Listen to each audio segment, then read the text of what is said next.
Andrea Bermejo. Yes. Did I say that right? Yes. National boxing champ. Yes. Collegiate. Collegiate. Right. Collegiate national boxing champ. You have a master's degree in exercise science. Yes. From Sweden. From Sweden, yes. Where in Sweden?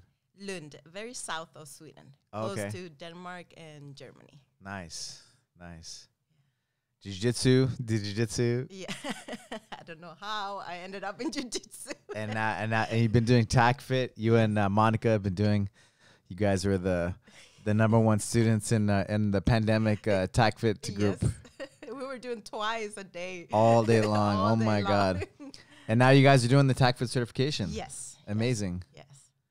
I saw you on this weekend, this Saturday. Yeah, we wake up early and we were like there, and then 6 a.m. 6 a.m. In the end, we're like, oh, I'm trying to feel a little bit dizzy now. I need to go sleep. It was crazy as I saw the sun come up Yes. in Barcelona, the sun go down, right? mhm. Because he started like later in the afternoon. Exactly. And I think it ended like 8 o'clock or something his time. And then in like New Zealand and some other countries on the Yes. other side, the sun came up. And come up. It was yes. dark, and then the sun came up all at the same time on the same screen. I was watching him, and I was like, "Oh, look outside! It's all dark." Right? And Like for us too, it was Yes. dark, right, at the Yeah. beginning, and Yeah. then it was the middle of the day, like And then 11 o'clock. This lady was, I'm here at 4 a.m. I was like, "Oh my goodness!" Amazing! Wow, it's something I've never experienced. You know, to Yeah. have that many people. I mean, so passionate, right? It was Really believing. Yes. It's crazy. It's amazing. Yeah, interesting. It was very interesting. Fun. How did you come to like to the U.S. from Sweden? Well, I came when I was 24. 24. 24, I came. I was married to a Marine, and we met in Germany, and Okay. so we were there a year in Sweden, and then I came over here, and that's what. And I live But in Camp you're- Pendleton Oh wow, like first. So it was a culture San shock. Clemente, yeah, San San Clemente. Clemente. So it was But your parents, you're like Hispanic, right? yes. So my mom is from Santiago de Chile. And- Chilean. Oh, yeah. okay, cool. And my dad is from Lima, Peru. Oh wow. And my dad, he was studying in Chile, in the University of Chile. Mm. And then something political happens, and they have to find political asylum in Sweden. Asylum. I Asylum. see. So they ended up in Sweden in the 20s. In the 20s. Yes. Wow. So they were 20 years old. And they In their got 20s. In the yes, 20s. in I the see. 20s. I said in the 1920s. I was like, I'm not Imagine. that old. grandparents. And In their 20s. in got the it, yeah. 20s, and then they had me and my brother and I, and we grew up and born and raised in Sweden. Wow. But they are Latinos. Yeah, so yeah. yes. And have you gone back to visit Chile or yeah, Peru? I went to Chile last year, and last year, and I went to Peru 3 years or 4 years Oh, ago. cool. Yeah, Did you go to Machu Picchu? I haven't gone there yet. Oh, wow. I Okay. go all the time to Peru, but you have family, so you go visit your family. Yeah, you don't yeah. have time to go because you want to be with your family that you haven't seen for so many years. So it's like I want to be with them. Crazy. But yeah, Excuse me. Yeah, my family went to, they did like the ABC countries, like Okay. Argentina, Brazil, Chile years ago, like a bunch of them. yeah. So I'd always wanted to go visit Chile. Yeah. And then, of course, I've always wanted to go to like Machu Picchu in Peru. And yeah. And you went to No, I would like No. to. I'd like Okay, to for good. sure. Hopefully one day when the airlines open up again. Yes, I was supposed to go to Sweden this year to celebrate my brother's birthday. He was gonna have a big party, but unfortunately, nothing of that happened. So, Okay, so your parents are Hispanic, and then you grew up in Sweden. How is it growing up in Sweden? well, Sweden. It's in the south, so it's Yes, cold, south. but like not crazy cold. It's cold. I always cold. I'm cold when I'm here, so I'm always have a jacket and Your everything. genetics I'm tells always you, right? cold. But there, I don't know. When they arrived, it's like my mom used to tell me it was nobody in the street. Like they used to look through the windows, there's nobody, and just cold. And for them, it was a culture shock too. Yeah, because it that- was like wow, and so different, right? and people cold. They don't talk too much. They're very reserved. Like they don't. They The don't even say culture's different. hi. Yeah, like Latinos in yeah, Sweden. Latinos come and eat, and over there it's like it's not even look at you Right. in the eyes. So for me, when I was young, it was fine. Like I'm probably me and an adopted girl. We were the only one that was color in the class. Everybody else are blonde. Like we don't look Swedish at all. But we were fine. I was fine, and then we moved, and then I was in a community where it was more mixed people. My friends were all mixed from Finland, India, and all over. So I was always with. Because mixed in Stockholm, it's pretty Yes. international, huh? Right now, it's very mixed. Like Yeah. everybody's from everywhere. Yeah. The kids look like Swedish Africans. They look Yeah, like yeah. such a mix. Now you feel like they're. But when you were a kid, it was very yeah, like it was like I don't feel home here. I don't feel home there. I don't feel home nowhere because in Sweden I don't look Swedish. I go to Chile, Peru. I'm still the outsider. Say something in Swedish. Vad vill du att jag ska säga? Oh my god. What does that mean? What do you want me to say? What do I know? Is tak? Tak. Tak. Tak means thank you, right? Yes, Yeah. yes. Okay. Good. I did good. I did a couple seminars and visited, some friends, and it's thank funny. you. Tak.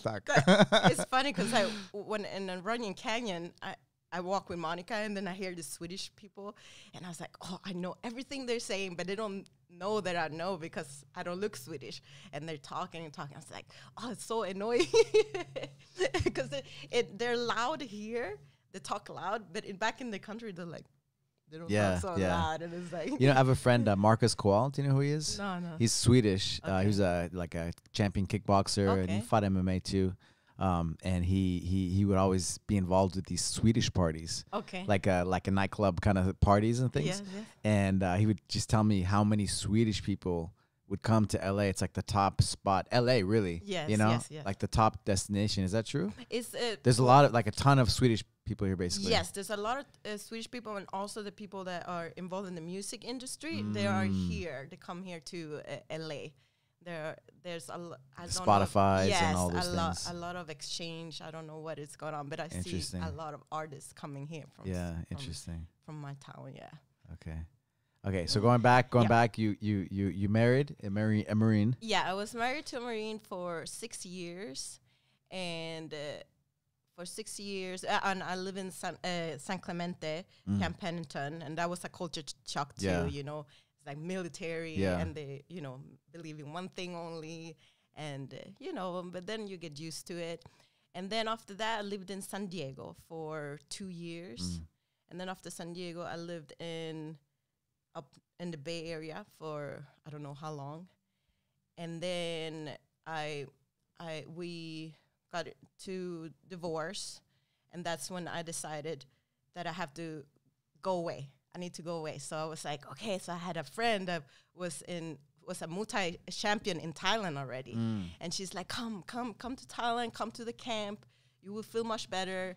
And I was like, yes, I need to go. I need to go away. Because if I stay here, I'm just going to stay here depressed. And, But did you ever do any martial arts or any kind of I did a lot of sports, but never martial arts. Martial art was something different. What kind of sports did you do growing up? When I was little, my mom put me in swimming. When I was 5, 6, so I was swimming, and I remember after a week, my mom come to me, do you want to compete? The coach asked if you want to compete. I was like, I'm just learning. Yeah. I don't want to compete, but so young, they wanted me to compete. So I said, no, I don't want to compete. So then I did gymnastics too. Oh, cool. I did a little bit of gymnastic, and then I did trampoline, diving. Okay. Yeah, I competed in that too, Trampoline diving? So jumping off the jumping board? Yeah, you're on the jumping board and you do little pirouettes and then you down in the water. Okay. I don't know what you call that. Right off the springboard. Yeah, the swim board, and you jump up and the regular they have in the Olympics and things. Yes. Yeah, okay, yes. got it. So I did that. I competed in that. So that's crazy. Some of those flips and did you go to the top ones? You did it for a lot of years. I did it. I don't remember how long because I was so little, but I did that, and I remember one competition. I did a practice one, And the practice one was so perfect that everybody that was looking, they were like, wow, she's going to do so good on when it's time. And when it was time, I didn't do it perfect. Interesting. I messed it all up. The stress, right? Yes. The adrenaline. I would just like messed it all up and I didn't do so good. And then I did basketball and then track and field. I was all into, my parents put me in sports, so much sports. That's good. So, and then, when you get older or 14 or you start to do other stuff, you forget about sport. And but then your friend told you about Muay Thai fights in Thailand. Yes. So after many, many years, she was already a champion in Thailand. So she's like, come over. She's Swedish. She is born and raised in Sweden, but her mom is from Finland and her dad is from India. Oh, wow. So Okay. So that's how we are in Sweden. We are all mixed. Yes. So I was going through, and then many, many years I did nothing. But then she said, come to Thailand and let's do some Muay Thai. And I didn't have no clue what Muay Thai is. I don't know what it was. So I was like, okay, I went to Thailand for 3 months. You train 2 hours in the morning, 2 hours at night. And that was the best to get out of everything, it was a good therapy. Like I find that sports helped me again. So yeah, and it was a really good time. And after that, I was like, I can't stop. So I did Muay Thai. Then when I came back, what city did you live in Thailand? Phuket, Rawai. Oh, okay, Phuket. Okay, Rawai. we've been there. Yeah. Yeah, you guys went to Tiger Muay Thai, right? Yeah, I went there and Bangkok, Phuket, and you went to the PB Islands. Yeah, it was really nice, beautiful. I didn't went to no PB Island or nothing tourist because it was ever really. No, I just stayed and trained. God. I was so into training. Oh my God! Because when I went out, we went to Phuket and there were so many tourists that I'm like, I'd rather go to my little town over here. Yeah. So there we were, and it was amazing. I didn't have no clue. I didn't know how to box. I don't know how I was standing, and then I just loved it. You immersed yourself into it. Yeah, into it.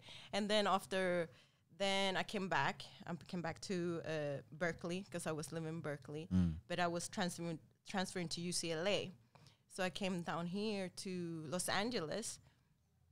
And I don't have a car. I don't drive, so I have to look what bus goes where. And I get to places with my bus. You still don't have a car, huh? No. It's too stressful. I look at everything. It's ingrained from Sweden, huh? Like it's a public transportation. Yes. I'd rather go bicycle, everything, but don't drive. You probably have it right, You probably have it right. Compared to yes. So I LA is so big. It's like you have to have a car or the way something. It's set up, yeah. But still, the transportation is everywhere. So I manage still. I manage it still. So down here in LA, there was the Muay Thai gyms was only the yard. I remember. Muay Thai. I didn't find so many, so they only had the recreation in UCLA. And then they have the UCLA Boxing Club. And the boxing club, they let you compete. But the recreation doesn't let you compete. So I was like, I'm going to join this UCLA boxing. So that's when I start boxing for UCLA. Yes. Interesting. Yes. And then my dad told me, like, my grandpa used to be a boxer. So I didn't know. There we go. Yes. There's something that I was wondering what attracted you to do a fighting thing. I guess it's just, life. Yeah. Genetics maybe, huh? Yeah. Interesting.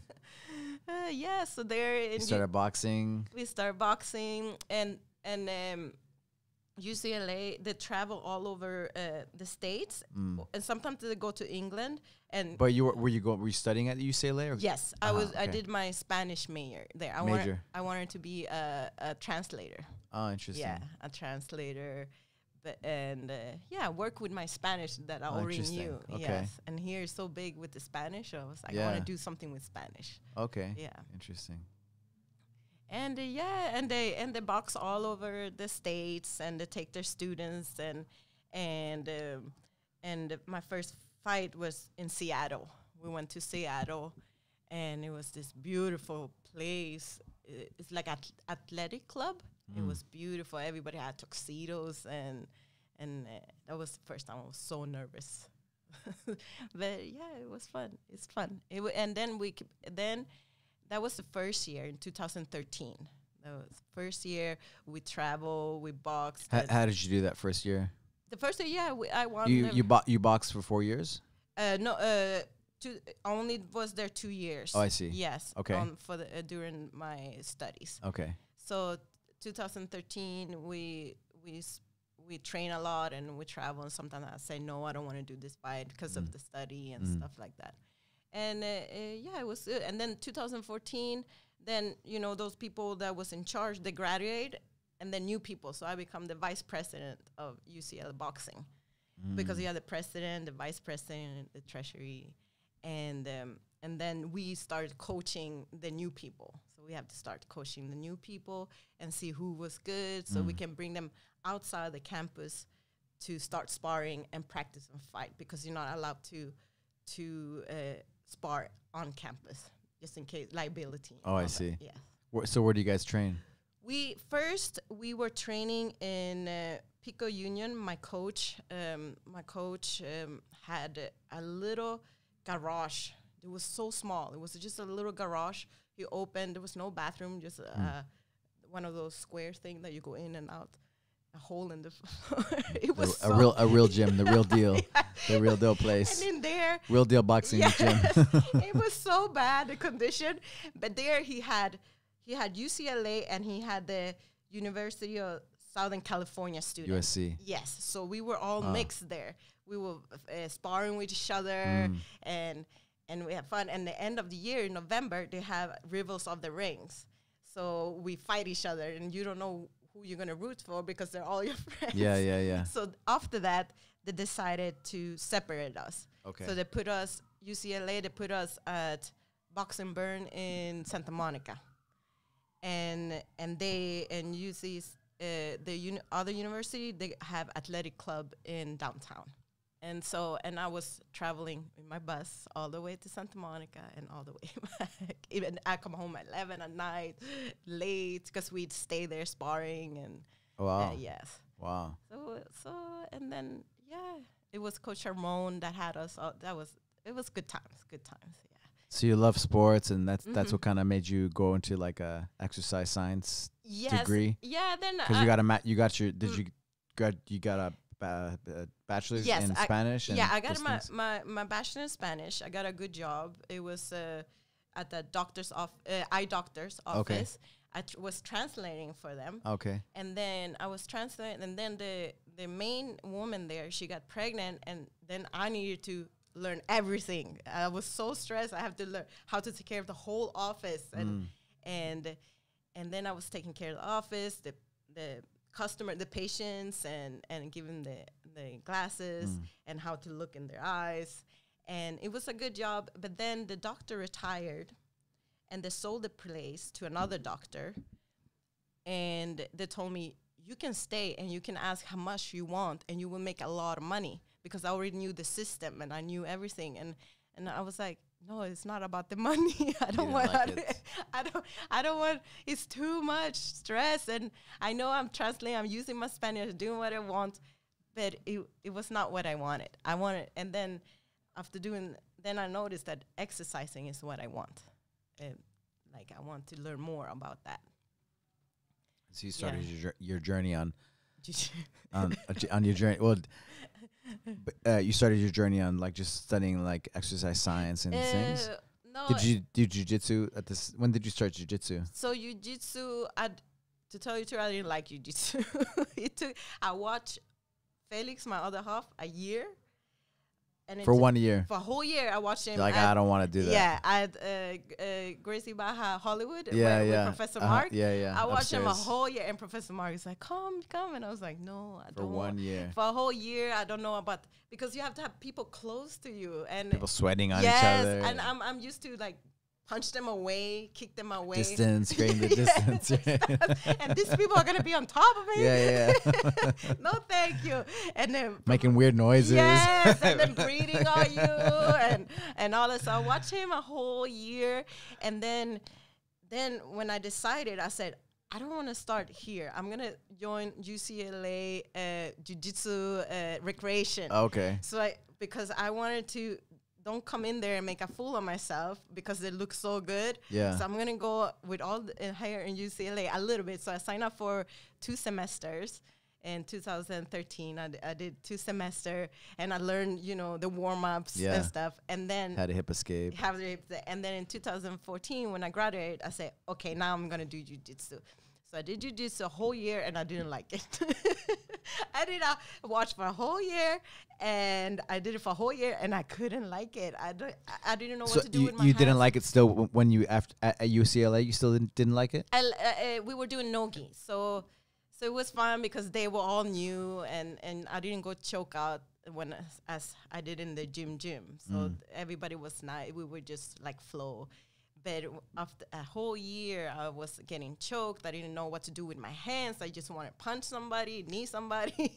So what made you want to keep doing it? I don't know. It's just something like I need to do it. I need to do it. I need to learn. Because it was hard. Yeah, it was so hard. It was challenging, and it was bugging me. And I was like, I need to just do it. And then after a year, it just clicked. And I was like, now I cannot even stop. Now I cannot even miss a class. I get all nervous if I miss a class. Interesting, right? Yeah. Now it's like, it's a way of life for you. I was rolling with Erica, and I look at Erica, it's like, I love jiu-jitsu. And she was just laughing at me. So it's like, yeah, you just have to keep going, and it would click. It would click. Yeah. And then we trained well, I started to kind of see you every single day, like, I mean, every class, right? Yeah. You and Monica? Yes, during the quarantine, yes. Yeah. Yes. And so the lockdowns and stuff. And so you had done, not really though, huh, Tacfit classes before? No, I just did, I was doing buff hour, and before the quarantine, I was asking Rob, I need more mobility. I feel like I'm getting like... Oh, yeah, you got little pieces, the cool downs after my jiu-jitsu class. Yeah, yes. And I was telling him I'm getting like, not buff, but you know, my mobility is not working so good. Should Tacfit, will that be better for me? And jiu-jitsu? He was saying both. He's saying both. So, and then quarantine happened, and that's when we really started with Monica doing the Tacfit, and I felt like I could move better. You felt it, yeah, instant, like almost right away. Yes, and the flow was hard for me. I couldn't connect with the flow. It's hard. It was like, I don't like the flow. But, you know, I continue. And then I noticed, like, oh, it's actually helping my knee. Like, I start feeling better off the... Yeah. Healing. Yeah, and then I noticed, like, how my body changed. And I was like, wow, okay. Health, right? Yeah, health. Yeah, it's like noticed and mobility. After how many weeks do you think? How many? We were 3. I was there 3 months. We were doing 2 classes. Right. But like, day. So because I always say people like not a week, but within 2 weeks you start to feel like you feel the difference, like something. If you're consistent, right, you feel the difference. Like, man, something's changing inside of me. Yes, but at first, if your mind is set to, oh, I don't like it, right. then it's gonna take longer. That. Yeah. So I think after 3 weeks, then I started, then we started to do like, so after 3 weeks, you think? After 3 weeks, then I started. Then my mind starts changing, and then I started feeling my body accepting, accepting, like, wow, like I'm like super flexible. I can put my head on my head and stuff like that. It was so foreign. Everything was so different, right? At the beginning, you're like, what are we doing? What's going on? Yes. And then it's like, wow, this is awesome. So, yeah. And now, like, we did so much Tacfit. I felt like great shape. I was better shape in quarantine. Yeah. I was training 5 hours because we have the Tacfit in the morning. Then I had my own Zoom that I have to teach some other people. Then I had Tacfit again. And then sometimes Mike Mura was there. And then we have Anthony at night. And then I have to teach Felix, pad holding for Felix. And it was like 6 hours. And that's all we were doing, training, and eating healthy because I was cooking at home, you know. Yeah, for some people, the pandemic was good, you know. Yes, well, it was health-wise, you know, in a way. Yes. Some people, like, when we opened up the gym again, you know, like people came back and they gained like 10 pounds, 15 pounds, you know, like kind of sad looking, you know. But within like a couple weeks, you know, everybody was back to normal pretty much. Yes. But some people came back in really great shape. Yes. Yeah. Yeah. So Felix would lose a lot of weight. You and Monica get the award when we have the 2020 awards, you know, you Andrea and Monica get the award. Yes. But it was good. Best attendance. It was good the first and the second month, but then the third month after holding pads with Felix, then we started getting annoyed. Like I was like, I don't want to hold pads for you anymore. I don't want to drill with you anymore. I don't want to do jiu-jitsu. After how many months? Couple months. The 3 months. Second month, it started to be like, you're not holding it right. Yes, you're not holding it right. I don't want to drill with you.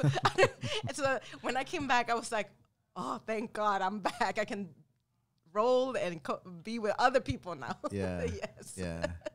I think everybody has felt the same. You know? It was nice. It was nice to come back. It was like, you have to come back. I shared some articles like after like, and it was like that 2 month period. You know? Yes. You start to like, you adapt and the neurons go somewhere else, you know, for the time being.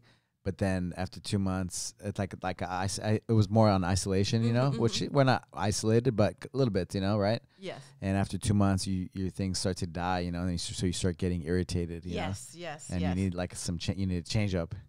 I also read like, because your environment changed, you start dreaming a lot. I was dreaming so much because it's out of your regular things that you do, and then suddenly you're in installation, and it's just different life, and then you were a lot of dreams.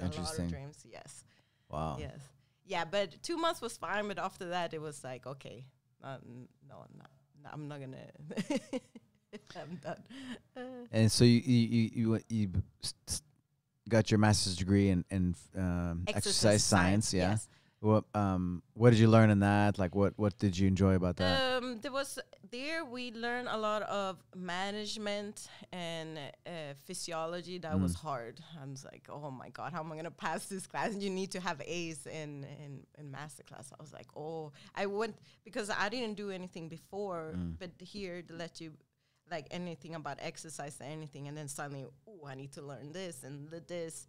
And it was more about management and exercising and doing your personal certification too. It was not like a personal training. The national NASM, NASM, yes. So they were training you for that too. But I didn't learn as much as I'm learning with Tacfit, because it's like book. You just read books, and you don't put it. If you're not a coach yet, you put it practice, but very little. But if you own a gym, you put it very little. But if you are in person and do it, and then you like Tacfit, they're gonna make you, they're gonna look at you how you coach, and you're gonna help others, and then you have to train, and so that you have to understand it. You have to understand it. You have to do the reps. Exactly. But in school, it's just read. The same with the personal training certification. Anybody can be. You can just read, do the test, gets all A. But do you really know how to coach? You know, do you really know how to do things? And with Tacfit, that's what I want to do it, because I feel like, wow, I'm learning, and I know how to do it, and I know how it feels. You know, I know how it feels, so I will be able to teach somebody, okay, that's too much for you. You need to calm down, you know. Yeah, and you learn all the things that you need to know, like the progressions. Yes. And in school, you just, I don't know, they just take your money, I guess. Yeah, a lot of people, right? They just take money.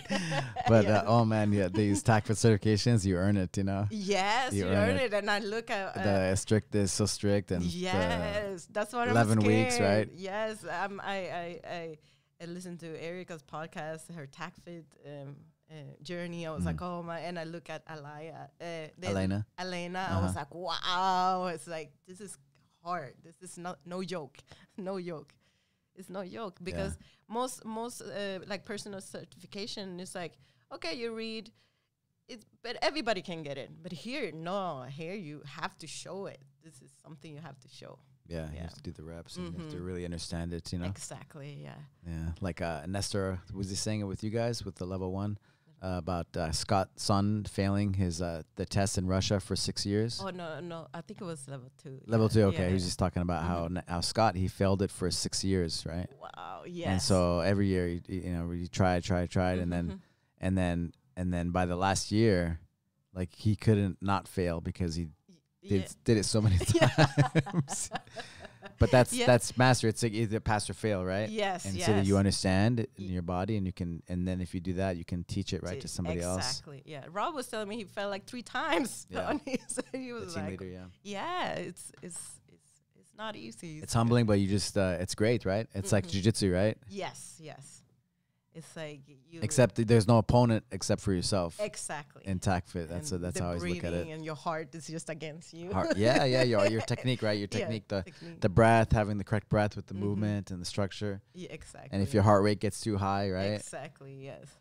So keeping that balance, right? Yes, keeping balance, and sometimes you're like, oh no, it's too high, and because you're not breathing right, it's like you're holding it. Like I'm holding it when I'm like, oh shit, I had to breathe out. Yeah.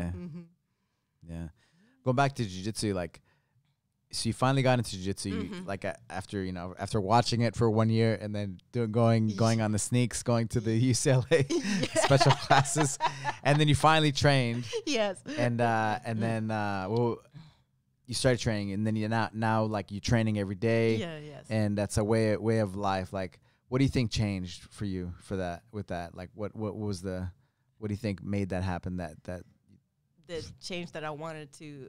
Just that it's a way of life. Like, you can't see yourself not doing it now. It's because Felix does it, and like both of us is our thing, you know. And then now all my friends that I have all do it, and we can talk about it. Yeah. It's the community and your friendships and how we help each other. And it becomes like a family. Right. So you don't want to leave that family. You want to stay there and continue doing it. It's more than just go in there and do a drill. It's like everything around it. So that's what makes you want to stay. Like, this is what I want to do. The community. Yeah, the community. Yeah. The makes people. you feel good while you're doing it. And giving back, because you started teaching at Legacy Boyle Heights, right? Yes. So I was teaching first. I did UCLA boxing. Then I went to the doctor's office. I was working there. Then when they closed down, Professor Mark told me if I wanted to help a little bit with his school in Clube Hollywood. I see. Yeah. So I was helping his school, and then then we have the opportunity. There was a gym in Mid-City. I remember that, yeah. By University of Southern California. It's a little gym. And there, I was there. Then I managed that place. I ran that place. I coached that place. It was like I was there. Well, I didn't know that you were doing all that there. Yeah, okay, in that makes little sense, bit. yeah. And there was a lot of Spanish speakers there, so and they didn't speak English, so it was like, it was perfect. It was perfect. And that place, I was teaching Muay Thai, boxing, kids and adults. And there, my Muay Thai classes, there were only guys. I only had one woman that was there, but I had like 20 to 25 guys, and they came every day, train with me every day. So I feel respected. They respected me, and I never felt like, oh, it's a woman coach, you know. They came, did stuff, and some of them were already fighters, and they still respected me. So I felt like, okay, I'm doing something good, I guess. Yeah, contributing. Yeah, so there I stayed, I think 2 years. And it was fun. It was fun. And then I had to travel, so I had my friend take over the place, and I wanted to do other stuff. And then by Boyle Heights, after I traveled, I went Nancy. I know Nancy and Brian since I started with Nancy, and Brian was my fundamental coach. He took me to he coached me on my first competition too. Oh, nice. Yes. In my first competition. So I know them for a long time, and they always wanted me to teach at Boyle Heights, but I didn't have time because I was here in Legends MMA at Mid-City. So I was there and I couldn't help them. But then after I left there, I started with Nancy and Brian, a month before the quarantine happened. So I just was with them 1 month, and then the quarantine happened, and we had to close. Yeah. Yes, but now I'm there helping. Kind of starting up again, doing our best, right, with the situation. Doing what we can do. Yeah. Hopefully things change a little bit more by the end of the year. Yes. But so I had some fighters. I was the ring coach. that was nervous. That was like, I'm going to fight. I have to be there in the ring when they were fighting, and for the I had fighters that I have brought to fights and stuff like that too. The Legends MMA, right? Legends MMA, but that was Muay Thai fights, and that was an experience itself. I was like, I never want to do that. I don't want to go in the ring. Did you wrap their hands? What did you? Professor Mark wrapped their hands. I was the one that went in the ring and give them suggestion on what to do. You know, cool. They wipe them off and put the mouthpiece on. And cool. Yeah, I have to do those things. And I was like, oh, I don't like that. That's so funny. You're funny. I know. You're so hardcore, but you're just like, I don't want to do jiu-jitsu, but then you can't stop doing jiu-jitsu. I don't like that. I don't want to do the podcast, but we're having a good time.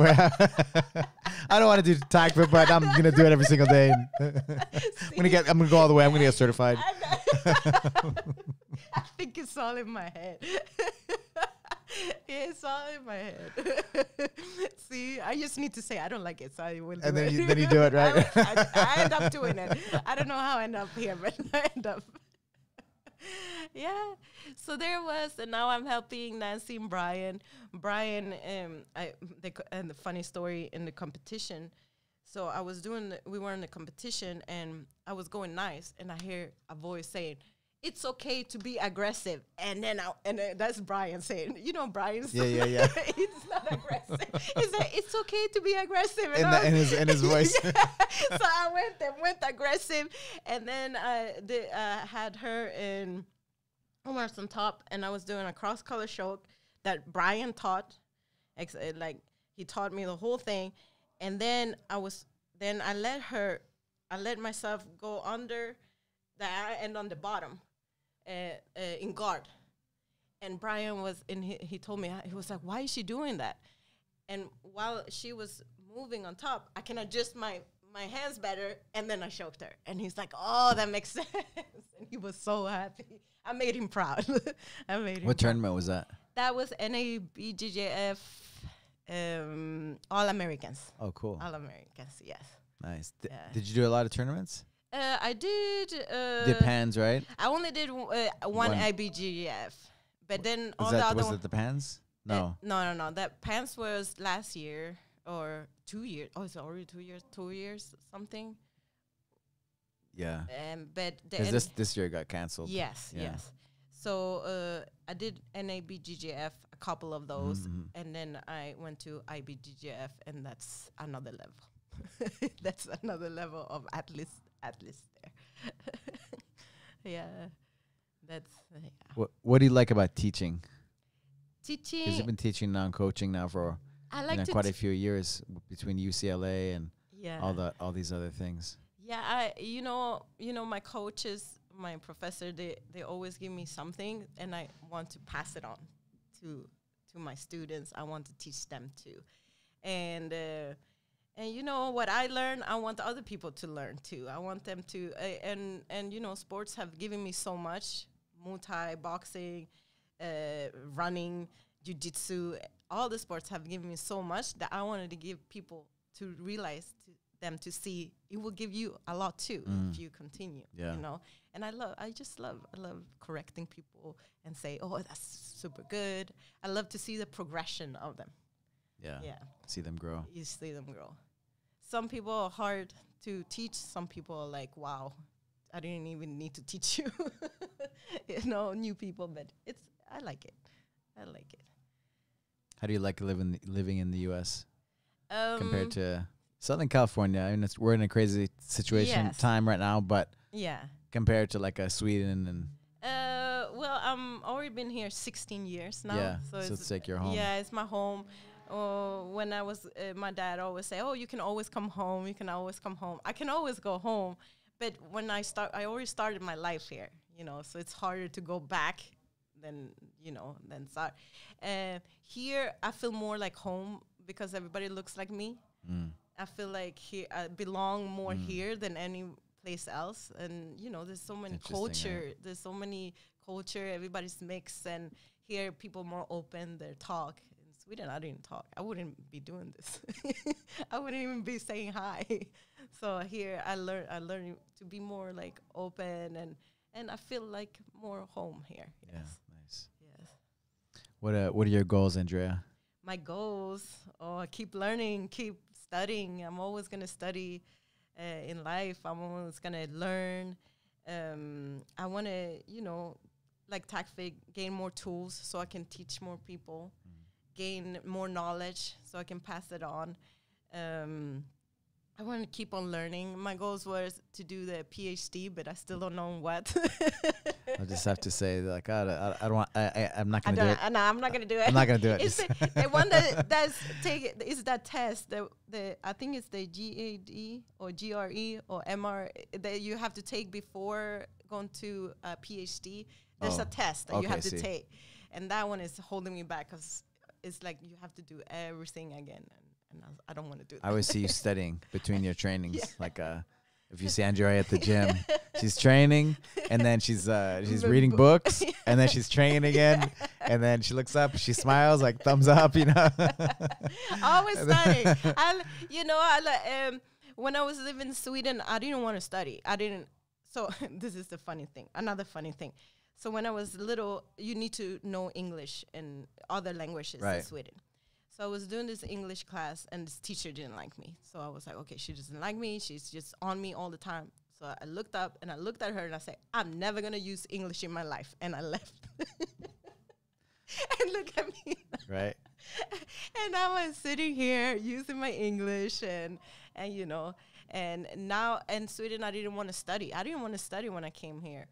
I didn't like, no, I don't want to study. And then the people that was around, they were all going to a city college, and then I was like, okay, I take one class here. Started taking math.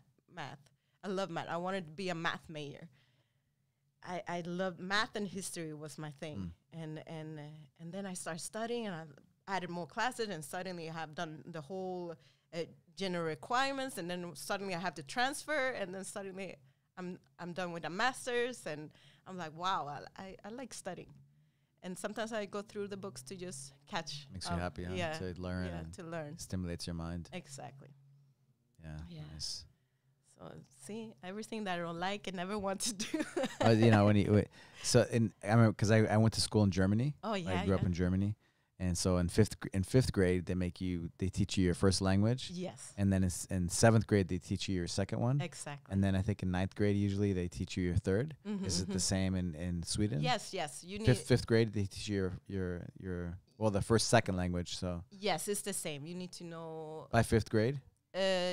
They start very early. I don't know the fifth grade and how they balance here because it's different. But I know you start early. You sometimes when you start school already, you need to know both. And the parents start teaching you English as well. So you need to both. And then you have opportunity for other languages like German. I did a little bit German, but I don't speak it but I can understand with Swedish. And you can pick other more languages. A lot of people like 5-6 languages. Like, wow. In the University of UCLA, I did Portuguese for 2 years. But I don't know anything because I'd never talked to anybody until, here. Everybody talks Portuguese, and I'm trying to, but I still don't understand because the dialect is so different. You know? But, it's language is important to know. That's what it is. It's fun. It's fun, right? Learning, always learning. But I'm just surprised. Like I said, and here in the U.S., they don't really. Yeah. They don't. It's not till later, But you're very open to learning, right? When you're younger. Yes. Yeah. So it's nice to be able to have the opportunities when we're younger to. Exactly. I shouldn't say all the schools, right? Depends on the school where you're from, but yeah. Here, most people are just English until they go to college. They can decide if they want to do another language, and. Here, some Spanish people don't speak Spanish either. Right. So it's like, wow, you don't know your own home language. My mom, they didn't teach her Spanish at home. Yes, by my grandmother and my grandfather didn't want to have her grow up with like a accent because there's a lot of racism, you know. Yeah. So they didn't want her growing up with an accent, and so when she grew up, she actually went to college. And she got a Spanish and Spanish degree as well. Yeah, yeah. Minored in German also. Yeah. But she learned it later on. Later on, yes. Yeah. My brother speaks a lot of languages. Like he learned German really well, like really well.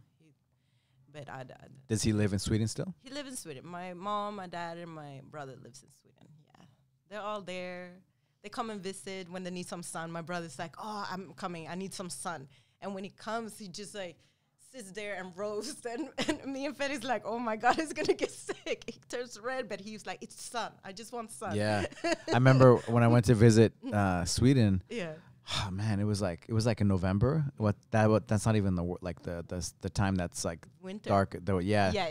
But it's starting. But man, I remember maybe it was November, maybe it was December. But the sun came up like at 10 a.m. I think, and then it went down like 3 p.m. Yes. Something like that. And it was like gray skies all day, and so you couldn't even see the sun. So it was only light for like 5 hours, and then you couldn't really even see the sun. Exactly. In those 5 hours. So that he was that's for him. Like, I just want to see the sun. I don't care. And some summers, they're short. They can rain the whole summer and you never saw the sun. No way. And then straight to winter. It's like, oh my God. So there's a lot of darkness. So my dad buys the light. The special lights, yeah. My wife got those special lights for the cafe. Yes, it's like a special. I don't know. Yeah, but it helps. Yeah, you have to have light. You have to have the sun. Yeah. So yeah. Nice. What are some more goals like you have? You do jiu-jitsu. Yes. My God, yeah. You don't like to think about the belts. I don't like.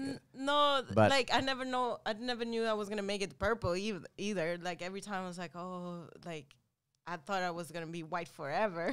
Like it's like I just want to go back to white, but I don't think of a belt. It's like it come, I will see where it's gonna take me, and then I will decide what teach. I can teach now as a purple, but not as But I teach a little bit at Boyle Heights. I taught a little bit, but in Boyle Heights, gi. But I feel like I want to learn more. I need to learn more. But I just want to keep on studying jiu-jitsu. Yeah. Awesome. Just keep on study and I don't know, compete maybe. I don't know how competition is gonna be next year, if it's gonna be able or not. But sports is what I want to do. What I'm always going to stay with. That's my goal. Just stay with it, learn more, and pass it on to others. That's it. Awesome.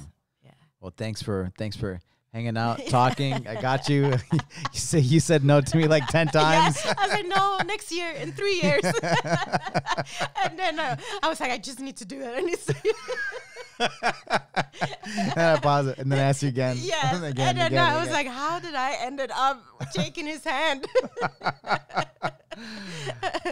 But it's amazing to watch you, like, like very disciplined person, like training and always smiling, always happy, always a big pleasure to have around. Thank you. And then now also having you part, of the Tacfit. Yeah. It's amazing, So I'm very proud. Thank you. Proud of that, and thank you for being you. And thank you, and Professor. Look forward to seeing your growth and seeing where you end up and going. Yes. Sky's the limit. Sky's the limit. Thank you, Professor, for having me. What's your Instagram? Andrea Bermejo. Andrey, right? Yeah, A. Yes, Andrea. Yeah, I just changed it a little bit. It's all good. Thank you. Thank you, Professor.